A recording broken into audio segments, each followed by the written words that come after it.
Topics, where we cover 6 stories from around the world in 6 minutes or less. With that said, start your timer.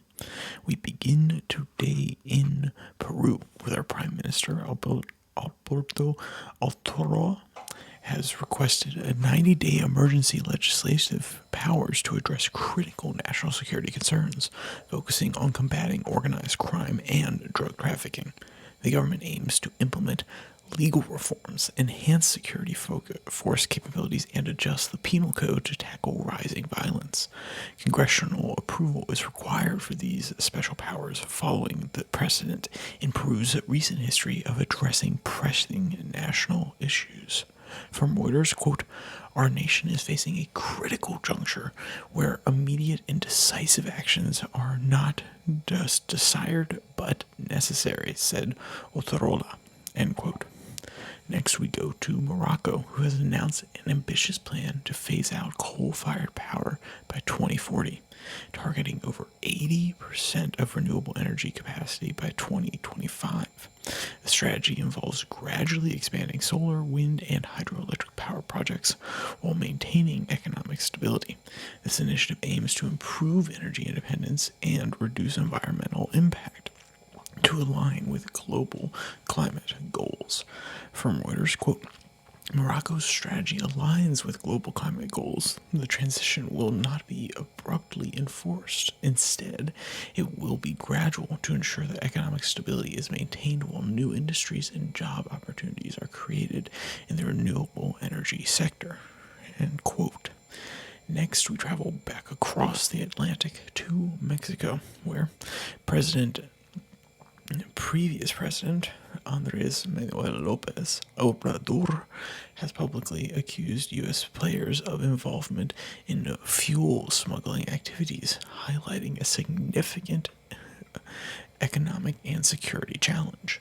The Mexican government is actively working to modernize customs facilities and combat these illegal practices that undermine national revenue. While no specific U.S. individuals or organizations have been named, they emphasize the need for cross-border collaboration to address fuel smuggling. From Reuters, quote, "Fuel smuggling has become a significant economic and security challenge for Mexico, detracting from legitimate business operators and state income. Our customs facilities are undergoing modernization to enhance oversight and reduce margins for illegal activities," end quote. Next, over in Asia, Japan has built a new coalition government and is shifting away from Abenomics by prioritizing fiscal spending and income redistribution.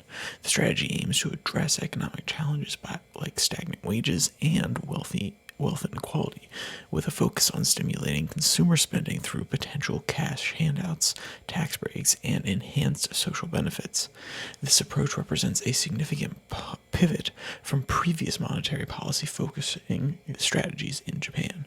From Reuters, quote, "The new government led by Prime Minister Fumio Kishida appears determined to chart its own course by prioritizing fiscal spending aimed at wealth redistribution over monetary easing," end quote.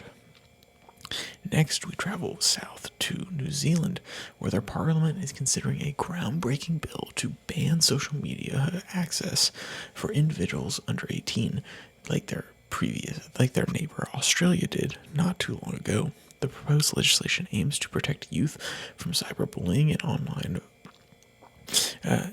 validation pressures, while sparking significant debate about personal freedoms and digital rights.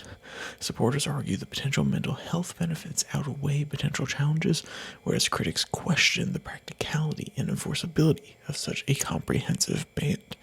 From Reuters, quote, "While there's acknowledged globally that social media companies need to take greater responsibility, the question is, how do we do it for our teens," end quote.